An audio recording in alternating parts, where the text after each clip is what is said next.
All right, man. Today, what we wanted to go through was some things that have been coming up with some clients, and it actually rings a few bells around when we started. And I always relate it to having like a far out goal, something to obviously head towards, and then the difference between that being achievable and attainable versus like breaking that down into what you actually can achieve and can control. And I relate Mhm. this to us, and it's in a book that we've just actually read around having a target, right? So the example is that someone who's at basically zero sales or minimal sales, and they're like, my goal is 100 sales a day. Like, I just want to get to that. And that leap is so big that it's almost completely daunting and almost, after a period of time worth kind of giving up on, right? And so what we've sort of been through ourselves is actually to take, bigger bite-sized chunks of attainable goals and really have your sights set on those attainable things to firstly get to them quicker, but have really more concise, quicker action steps to actually get there. And so I just wanted to Mm. basically talk to you about that and obviously share a bit of our journey because we started from zero, obviously, and where we're at now, it's pretty crazy, obviously looking back. But in the beginning, it was like, yeah, let's get from our zero sales to five a week, from five to 10. Yeah. I remember those conversations. And I think I'm not quite sure where it came from your standpoint, but I know that you were kind of driving that ship and really keeping us focused on that. And I suppose not letting us get too far ahead of ourselves. So yeah, man, Mm. do you recall that and those goals that we had sort of set back in that day? Yeah. Yeah, man. Yeah, it's a good one to bring up actually because it's easy to forget about it where you start out. But yeah, I remember like definitely saying doing 5 cleanses a week and then 10 cleanses a week and then 20 cleanses a week. But that was over like a 6 month period. Um, so yeah, I do remember that. And I think that was driven by a few things. I think one was we were trying to validate the market before we invested in a big piece of capital. Because if you recall, that machine that we got was, well, all of our capital was in one machine, and we hadn't validated the market beyond like maybe 10 clients. So I was trying to test the market to get confidence that like a significant capex investment was like not a crazy risk, given the resale on a commercial cold press juicer is basically zero because no one has them. So yeah, it was sort of validating the market, and then also it was also a cash flow necessity because we were cash flow funding the business. So as I say, we're sort of keeping all of our capital sort of powder dry to invest in the asset, but we were funding I suppose the cost of goods and the working capital and the rent with those sales. So like to cover the rent and the cost of goods, we needed 10 cleanses. So it was like, this is what we need to break even. And also like, it's important to note, I think we've mentioned this before, but obviously we weren't paying ourselves, and we didn't pay ourselves for like, I don't know, at least the first 3 years. Like, so just important that people understand that was, that was part of the factor. But yeah, so it was definitely started out small. And then also with us doing like a very manual process, it was also capacity driven. So like, I think you and I worked out we could do 5 cleanses a week. And then we worked out how we could do 10 cleanses a week. And I think when we got to 20 cleanses a week, we were kind of capping out there for a while because we had just domestic juices and there's only so much juice one man can make on that stuff. But yeah, it's an important point. And there was a few reasons why we started off so small incrementally. But I think in hindsight, it was a real blessing because you have to go slow and steady, and you have to, like not overinvest in bad ideas. Like I'm sure you and I, if we had an investor and a lot of capital, would have had a retail store and kind of gone down that kind of path. And I think that was not what we started out. That's not the core of the business that we'd started. So it kept us super focused on on cleansers and getting them out there. Yeah. Yeah. But I'm not sure if you want to dig into that anymore, but I do remember that. And it was like, they're not big numbers, man. Like it's 5 cleansers a week, 10 cleansers a week. We were basically going off a $99 cleanse, like a retail price cleanse. That's what it was. A 2-day night. So we basically went in increments of $100 in that sense. Like that was kind of, I think, the way we'd worked out the maths. And then once we had increased price and stuff like that and delivery and whatever, that was just kind of, I guess, cream on the top. But I'm pretty sure that's how we kind of worked it out. So it was never really like revenue driven, but we knew that, it was kind of in increments of $100. But but like, I remember that about the capacity, definitely. I personally never thought about like it in the dollar sense of dollar targets. It was always just sales like per week. And again, never actual dollars or bottled juices. It was just cleansers. But like, do you think if someone or businesses that do think too far ahead, it can just be overwhelming and crushing, I guess, in a sense, like, when they're spending years probably not getting to their target, or do you think it makes it more achievable almost having those tangible targets, like rather than just going from 0 to 100, as I mentioned? We never said that. Yes. But now we're at 1,000. Well, so like, eventually, but those bite-sized chunks, I remember, like, made us definitely, as you say, go lean and mean, but also be super resourceful, and also look at scaling opportunities in the sense of economies of scale. And so whilst it's natural for people to go to friends and family, like, we started to think in economies of scale, being like, okay, footy clubs, gyms, other group, like we started like basically actively speaking to people about group cleanses, because we knew that, doing it with somebody, a partner, or, your work colleagues was a better experience. And that probably sped up our learning curve as well. Whilst we're limited by capacity, but it was like, it became the benchmark every time. Our goals basically became a new level of standard. And we speak about this a little bit about leveling up to your standards. Like, okay, you just don't drop below that. Like each week, it's like, how are you getting it? How are you getting it? How are you getting it? And that's just your sole focus. And then whatever activity obviously derives down from that, versus, like 100, it's like, oh geez, I don't even know where to start. So that's probably what I definitely recall. And we had plenty of groups where we would do a group of 10 in a week, and it was like, all right, we're laughing. Now we've just got to do the same thing next week. Which you don't know where it comes from sometimes, but it seems to come out of nowhere sometimes, I guess. Yes, no, you're right. I do remember that too. Like, if we were working with a couple of friends, footy clubs, and I think we got 20 or 30 people in a club once, and that was that week sorted. Mate, getting it done was another part of the equation, but we worked that out later.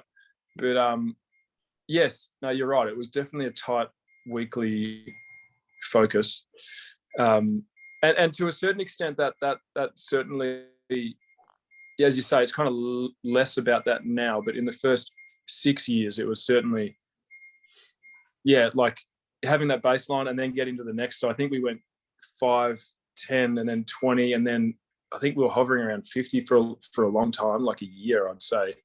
And then for like another 2 years, 100 was the goal. Like, so this is not really a lot, like not really fast growth. And I think that's important for people to understand as well. Like, it wasn't like, this isn't in like 2-week increments. This is like 6-month increments to go from 10 to 20, like 6 months. And then if going back to your earlier point, it's like, saying, oh, we'll do 100 cleanses off the bat. Like, I think there was that saying, like, it was at school, I think in year 7, I think Mr. Robinson, I don't know if you remember him, but he said, like how do you eat an elephant? Like, it's just one mouthful at a time. And that's sort of how it is with the business. Like, you're not going to go from 0 to hero in one sitting. You got to just chip away at it over a long period of time, consistently stay focused on what you're doing. And that's what we did. And I think we hit 100 cleanses at like maybe 5 years later. And then I think we drove hard to 150, and then 200, and then after that, it kind of just sort of took off. But definitely in the early days, I think it's super important to have a very, very tight goal that's sales orientated, but not financially orientated. Like you mentioned, I think it's more psychologically beneficial to be saying like, I want 10 new clients this week or this month or whatever it is, not to be like, I want to make 10K, next month, because it doesn't really mean anything. Like, you have to bring it back to the mechanics of it, especially obviously in retail. B2B as well. Yeah, and that kind of ties into the book that I was referencing, and that's literally treating the sales as people, as the numbers are people. Like, people are buying, right? And so that's probably where people get a bit caught up in, I don't know, the financial part of any business, where they just forget that they're serving customers. And so that's what we really focused on, was the actual experience and the product. But what other people should do, and what we tell people to do, is just strip it right back to that. And again, this book references, getting customer reviews, and the byproduct of that. So getting customer reviews to get more sales is the basic streamline. But the mechanics of that is around, go and talk to the people who are buying your product, as in talk to people in the market, to start building conversations and momentum around that. Because the inclination for a business owner, especially one that's probably not like ours, where it is very customer facing, and we need to, we drove to people's houses and explained the process, and, so that they had a good experience. But there's so many businesses, I'd say 95% of businesses aren't like that, where they have the privilege really to go and speak with their customers personally, which is, I definitely appreciated it at the time, and I definitely appreciate it now, how awesome that was, even though we were really tired when we did it. But but that, going back to that point, is that by speaking to just more people, because you can sit behind a desk and drive your business from here, but if you kind of fool yourself that you know the market when you're not talking to them, and you're like, geez, I actually haven't spoken to a customer personally for months or whatever. And so, whilst you feel like you're everywhere, you're actually probably nowhere. And so the point of this book was, to say, go out, get reviews, speak to your market. What did they like? What did they not like? And that's how you have the learning, but also it builds momentum, right? You're speaking to them. If they've had a good experience, you have a conversation with about sharing your product with their networks or whatever. Opportunities come from anywhere. I've spoken about this before, about we never had any, whilst we had some interesting experiences with our retail or doing functions or launches or stuff like that, there was always one thing that we kind of got out of it. And again, that was the front facing of the customer feedback that we got pretty directly. So that's probably one strategy that people can use, is just focusing on the customer. If you want more sales, focus on the customer and actually talk to them, and get their feedback. I mean, I don't actually, this would be an interesting stat, I don't actually recall how many people we would have spoken to and got rejected. I don't remember many of the rejections, but if you think about it at the time, like prompting somebody to do a juice cleanse where they don't eat for 2 days, especially in kind of our networks, call it the footy channels and stuff like that. Like that was very, very, very foreign to anybody. And even the concept to our networks was pretty foreign anyway. And yet people began to get educated and understand it. That's true. I think it's also like it's a blessing and a curse as well, because it's a polarizing product. Like, you love it or you hate it. And I remember us, like Tim Ferriss says it in his book too, like you want people to love you and you want people to hate you, because that means that it creates tension and a talking point, because you don't want to be just a nothing, kind of product. So I remember people generally, like, say people don't reject us. I just don't think that they wanted anything to do with us, which is good, because then you easily just filter out your target market, because the people that want to talk to you. Whereas, if you're just selling like toilet paper or whatever, like everyone uses it, but like whatever, like, it's not a polarizing thing. Whereas cleansing, it's like, everyone has their own theory. So I found that it was kind of like to say it was 50-50 is probably too generous to us. It was probably more like 30% were into it, 70% not, or maybe even less.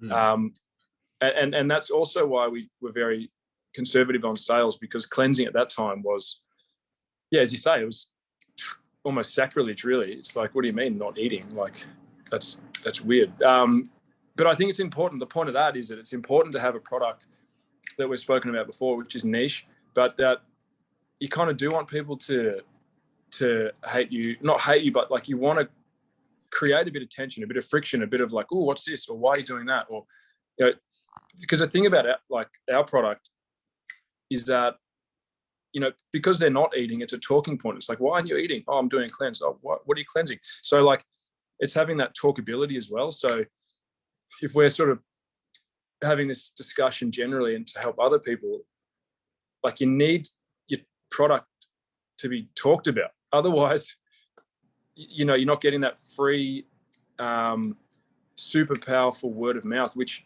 I think you and I would agree is what got us from 5 to 10 to 20 to 50, because people were talking about it.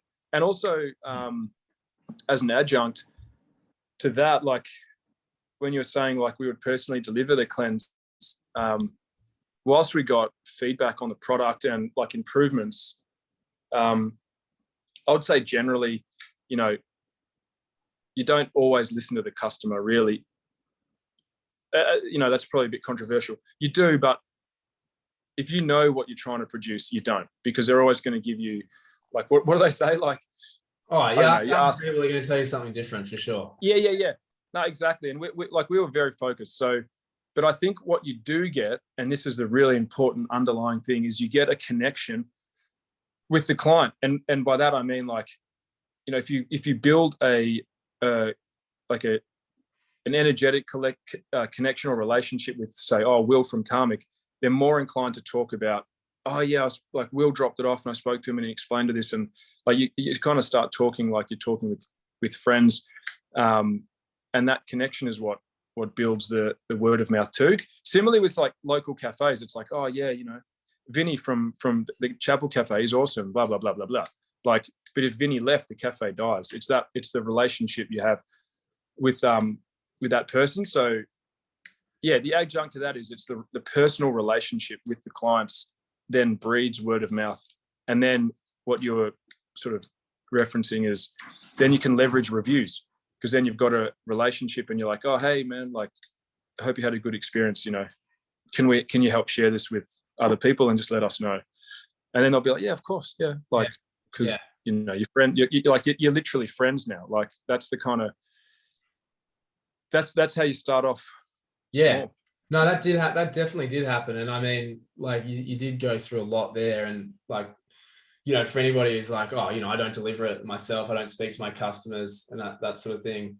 Like that's good. You don't need to do that though. Like, we'll say that's good automation, like that we didn't have. But your brand can still have like a personality attached, and that they're the ones that we see, particularly in the early stages, that do well, are the ones that, as you say, have that very personal approach about it. And to be fair, we were like, okay, in the beginning, we want to be perceived as like this massive company. Like, we didn't want to have our names attached and stuff like that. I remember having that discussion, and then it kind of was like, it's probably easier that we just do. I think that's almost how it came. And that it ended up working to our advantage, because, as you say, people began to get to know us and the brand and that sort of thing. But I mean, I'm just trying to think what else, brands not like us can do, like, to actually form those sorts of relationships with their customers as well. Like, does anything come up the top of your head? Yeah, well, I mean, like I've been like personally buying quite a lot of like remote control car stuff, like I've been saying, and just getting back into hobbies and creating stuff. And I have built relationships with I don't know if they're the owners of the companies, but on email, you can get a pretty good relationship with these people if it's the same person or they talk in the same tone, and obviously they're helpful. Like, so I haven't met these people. Are based in Adelaide, this particular company, and like I feel like I've built a relationship with this guy. I think his name's Clint. I don't even know if that is his name, but the point is that I feel like I have a relationship with him, and I could just ask him like, hey man, like what's up with this? Like, so you can easily do it. And even in this like post-COVID era, like everyone has been, I don't want to say rewired, that's a bit intense, but like more open to digital relationships. And like, I think the point is that you touched on it with automating. The point is that it's not automated. Like the point is that it might just be a quick check-in, like, hey man, like, I know you got this new car, how's it going for you? Blah, blah, blah, blah, blah. And then that's it. Like you don't need to do much more than that. And then after a while, if you feel comfortable. I think that is an important one in the sense of you don't just get in contact with them when you need something. Like that's not when a relationship is established. It's actually like, we've used this before where it's like we're talking about SMS automations and things like that. And you just say, oh, I hope your package arrived in time, or I hope the presentation was great. Let us know if any issues, like who doesn't appreciate something like that? Because it means that the company cares about their product, obviously, and also the customer receiving it. So yeah, I think, that's a really good point. And that's something everybody can do. Yeah. The risk, I suppose the risk with that is that, again, it depends what business you're running. But if you're running a high turnover, low margin kind of business, sometimes you don't want to ask the client how it went. Sometimes you just want it to be delivered and then they forgot they paid for it and you just move on. So, and that's why I say not to be automated necessarily, because if you know that it's been stuffed up, you might not want to ask them about it,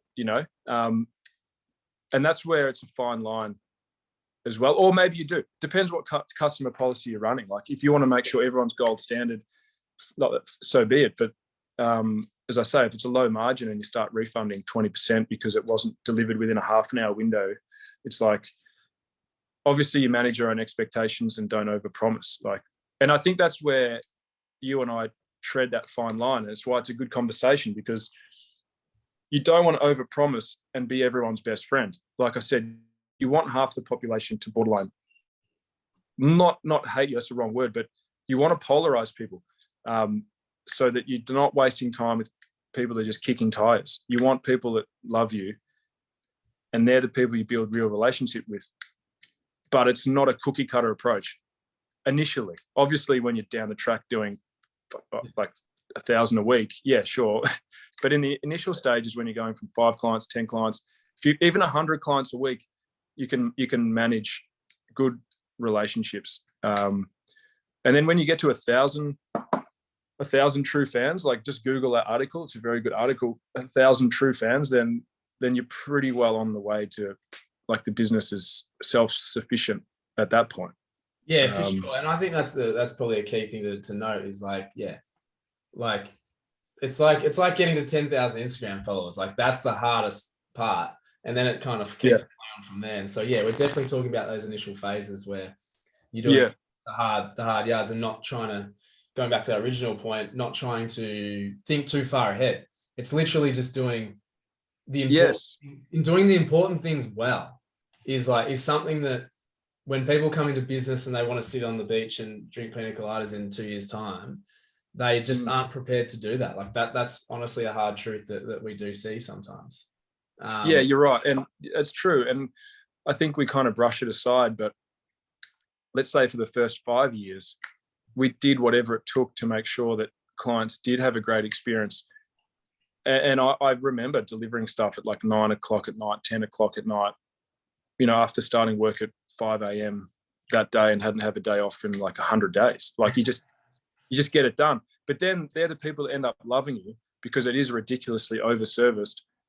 And then that's where you build the momentum. And that is necessary. And going back to your point so that people don't misunderstand that, when you said you get rid of the people who aren't happy, that's not the point at all. Yeah. It's pre that. It's pre troublesome. But if you, and even to this day, now we've got staff to obviously manage this, but to this day, if there's someone unhappy, it's a phone call first and foremost to say, look, what can we do to help you rectify this? That can't be misunderstood what you just brushed over before. Yeah, no, for sure. To clarify, I was just trying to say, like, don't overpromise. That's what I'm saying. Like, don't say it's going to be there 7 o'clock in the morning, if you know it's not going to be there at 7 o'clock in the morning, and then ask them how their experience has been when it's there late, it's like that, you're just setting yourself up to fail. Yeah. So, no, you're right. And people do just appreciate honesty. I think that, this was evident during COVID with delivery times and stuff like that. Those that set the expectations well didn't disappoint as much as those that said, "Oh, I hope it kind of gets there, in time." Over promising, especially when the delivery stuff's out of your control, which is true. And look, and the other thing I think it's important to clarify is that, like, you and I did deliveries personally for the first 6 years, so we did have control over that, and we would let people know within half an hour when it was coming, because we were delivering it. It's a bit different now because we outsource cold chain logistics and stuff like that.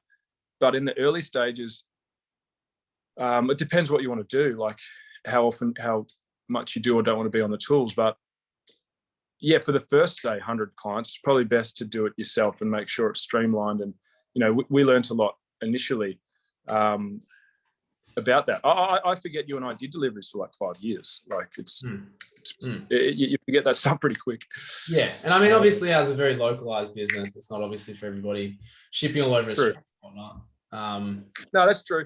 And no, you're right. And with again, reverting back as a consumer to the remote control car things, because I think it's important for people to understand that we're consumers as well.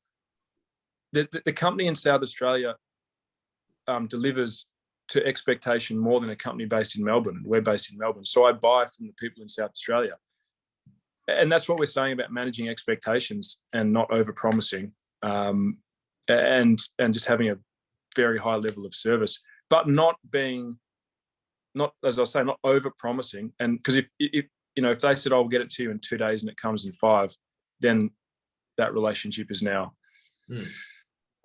it's not broken, but you got to manage that. People are pretty quick. They're quick to I guess point and whatnot. But if they say 5 days and it's there in 5, then you're happy with that. And if it's there in 3, then you're stoked. So Anyway, I think going back to our original talking point was about sort of incremental targets and not like I think we were talking earlier before we started recording, like I think people get lost in the dogma and almost like habitual automatic thinking about like, oh, we'll do, like, I want to double sales, every 6 months. It's like, but that's not how it works. It's like people saying, oh, I want to lose 10 kilos. It's like, it's not, yes, it's a good goal, but it's not the objective as to how to get there, like, and that's why we went 5, 10, 15, 20, 25, 50, because it shows you a bit of a roadmap, and psychologically it's not as daunting, like, because if someone said, oh, it'll be 5 years before you get to 100 cleansers, you and I probably would have been like, fuck that. No, exactly. I mean, I think you touched on a good point there, was that when you can see that next little step, the one action, and it could only be just one action to get to that next one, and then it's just the next action, but you wouldn't have known that second one without going through the first to get to that milestone. So that's probably the most important thing, is the actual knowledge of what to do to get to those incremental growth spurts. And then, as you mentioned, rightly, is like you hit a point of critical mass, and you've got your customer reviews and your trust and everything like that, and your Google up to scratch, and your ads are humming and whatever. And hopefully it just keeps ticking over. You just have to keep servicing that. But then it comes into obviously the building of the business and the automations and the staffing and all that sort of stuff, production, which is something for another day, I guess. But no, that definitely I think hopefully helps people in the sense of how to think, because that's probably the most daunting thing. There's no university or college or degrees for entrepreneurship, and that's probably the most scary thing, is that, like, I don't even know what to do next. But by thinking incrementally, it kind of clarifies that. As I say, there's probably only one action versus 100 actions you need to take to get from 0 to 100. It's true, which is helpful. I think I think there is a degree on entrepreneurship, but well, it's probably a lot cheaper and a lot faster to do it. Just start a business. But that's kind of like saying, yeah, I can't think of an analogy, but the whole point of entrepreneurship is that you actually do it. Like, yeah, exactly. It's no use to do it in theory. Like, entrepreneurship is actually getting in there, getting your hands dirty. That's what I meant. It's probably not going to cost you 200 grand to do it either. Well, it might, but yeah. But more you get the feedback, because we said we did an MBA in the first 12 months, you know, in business. That's right, actually. That's a good point, actually, and one that we probably haven't mentioned much, but like you and I, or like I'll speak for myself, definitely starting the business was that mindset in terms of no fear of failure, because the real goal ultimately above all was to learn something new.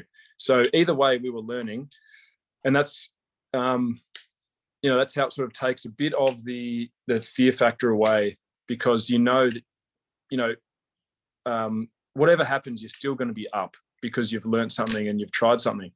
And that's the mindset that I think that you're trying to, or we're trying to instill in people as well. And obviously help them with the roadmap along the way to reduce the probability of sort of failure. But you, at the end of the day, we were learning and we're still learning, but you know, we learned a whole heap, and that was the goal. And now we're going to try and share that with other people. But yeah, it's a very, very good point, and one that we shouldn't forget ourselves. That's it. Yeah. No, well, that was some good stuff in there, mate. I'm sure that'll be helpful for people. So thanks for sharing as always, and we'll catch you next time. Yeah, man. Yeah. Thanks for it, man. Talk soon. See ya.